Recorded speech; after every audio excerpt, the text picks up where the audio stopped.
नमस्कार, मेरा नाम प्रिंस मिश्रा है और आप एक न्यूज़ 24 देख रहे हैं। बिहार के डिप्टी सीएम सम्राट चौधरी ने आज जो है बीजेपी के प्रदेश कार्यालय में प्रेस कॉन्फ्रेंस कर जो है लोगों को बताने का काम किया है कि जिस तरीके से राहुल गांधी ने जो है भारत को अपमान करने का काम किया है, साथ ही साथ जो राहुल गांधी के जो परदादा थे उन्होंने जो है आरक्षण का विरोध किया था और अभी भी कांग्रेस चाह रही है आरक्षण जो बाबा साहब भीमराव अम्बेडकर ने लागू किया था उन चीज़ों को समाप्त करने का उन्होंने जो है मन बनाया था। लेकिन भाजपा की सरकार केंद्र में है और मैं आश्वासन देना चाहता हूं, विश्वास दिलाना चाहता हूं कि भाजपा की सरकार जब तक केंद्र में रहेगी तब तक आरक्षण जो है तब तक बरकरार रहेगा। पहले जो है सम्राट चौधरी क्या कुछ कह रहे हैं उनके बयानों को सुनाते हैं।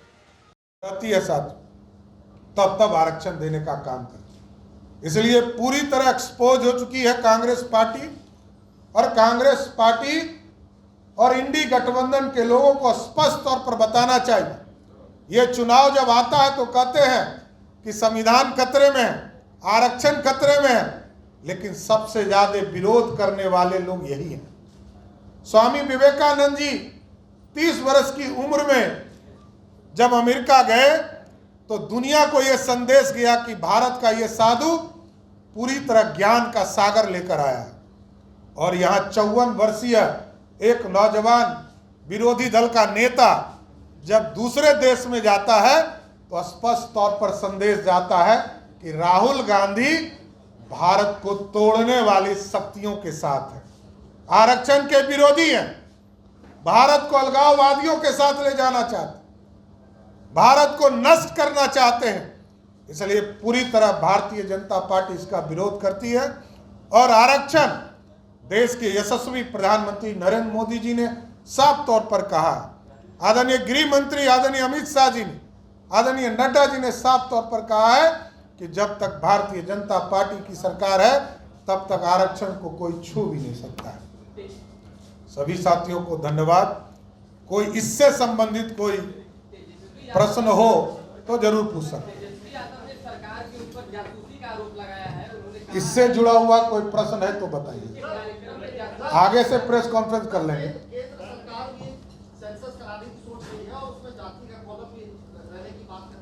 देखिए, भारतीय जनता पार्टी का बड़ा स्पष्ट निर्णय है। बिहार यूनिट ने बिहार में जनगणना कराने का काम किया, आरक्षण का समर्थन करने का काम किया और भारतीय जनता पार्टी पूरे देश में कभी जातिगत जनगणना का कोई विरोध नहीं। समय और कैसे इसको किया जा सकता है इसकी चिंता देश के यशस्वी प्रधानमंत्री नरेंद्र मोदी जी कर रहे हैं। यह फैसला नरेंद्र मोदी जी और उनकी सरकार को लेना है। सम्राट जी, तेजस्वी यादव बार-बार ये कह रहे हैं कि बीजेपी हो या जेडीयू खुलकर प्लेटफॉर्म पे क्यों नहीं आ रही है। हम तो खुल के आ रहे हैं कि जातीय आधार पर जनगणना देश लेवल पे करा लिया जाए। देखिए, वो बेचारे राज्य के नेता हैं और पिताजी के कृपा पर है। तो आदरणीय लालू प्रसाद जी ने जो फैसला किया बिहार में हुआ है, जनगणना हो चुका। बिहार में आदरणीय नीतीश कुमार जी के निर्देश पर बिहार में जातीय जनगणना हो चुका। इसमें करना क्या है?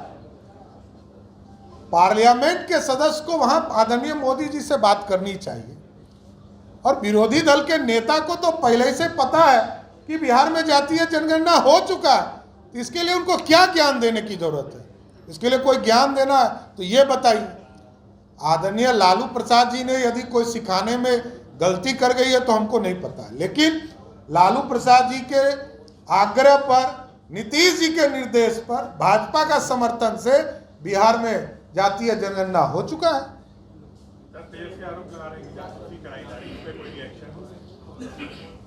आज के विषय पे ही धन्यवाद।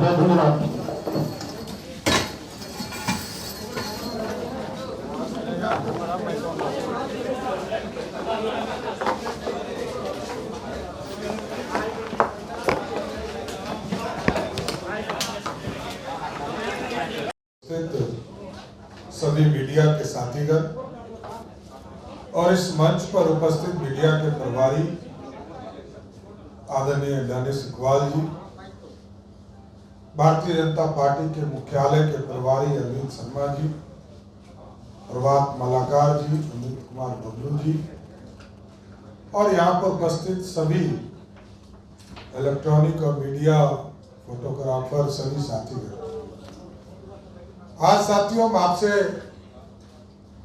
भारतीय जनता पार्टी का पक्ष रखना चाहते हैं। जिस तरह विदेश में जाकर राहुल गांधी ने लोकतंत्र का मजाक उड़ाने का काम किया और विदेश में जाकर राहुल गांधी जी ने भारत के संविधान बाबा साहब अंबेडकर द्वारा इस देश में आरक्षण की व्यवस्था को दिए जाने के उसका भी मजाक उड़ाने का काम किया।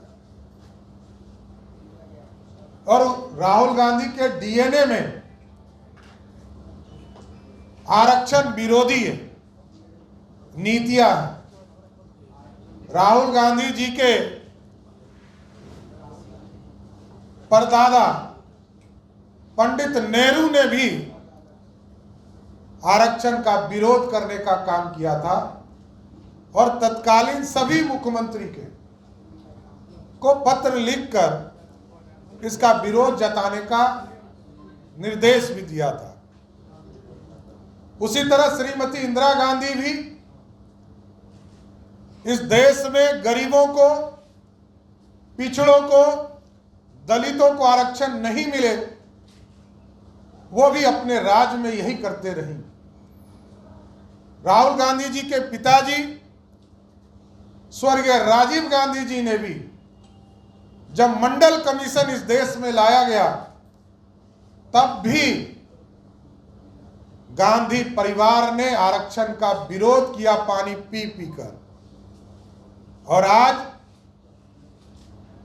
आरक्षण विरोधी डीएनए राहुल गांधी का साबित हो गया कि विरोध में जाकर, विदेश में जाकर उन्होंने विरोध करने का काम किया और कहा कि आरक्षण हम समाप्त कर देंगे।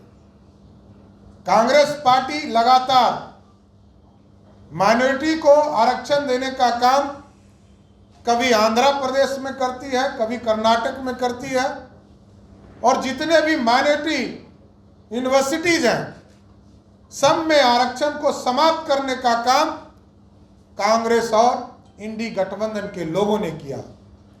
इसलिए पूरी तरह कांग्रेस एक्सपोज भी हो चुका, डिपोज भी हो चुका, और देश की जनता ने सही फैसला लिया कि फिर से नरेंद्र मोदी की सरकार बनाया। जो नरेंद्र मोदी जी लगातार ये गारंटी के साथ 2014 से कह रहे हैं कि इस देश में जब तक नरेंद्र मोदी की सरकार है आरक्षण को कोई छू नहीं सकता है। और ये हमारा इतिहास कहता है, जब स्वर्गीय कर्पूरी ठाकुर, भारत रत्न कर्पूरी ठाकुर जी को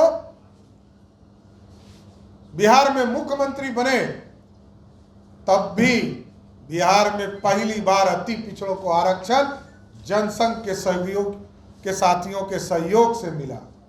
और देश में भी जब मंडल कमीशन को लाया गया, जो श्रीमती इंदिरा गांधी ने ठंडे बस्ते में डालने का काम किया था, जब देश में बीपी सिंह जी देश के प्रधानमंत्री हुए तो सरदेव अटल बिहारी वाजपेयी जी और लाल कृष्ण आडवाणी जी ने समर्थन देकर 84 सांसदों का समर्थन देकर आरक्षण की व्यवस्था किया। और यहाँ पर भी एक नेता है लालू प्रसाद जी, जो लगातार ये कहते रहते हैं आरक्षण के समर्थन में।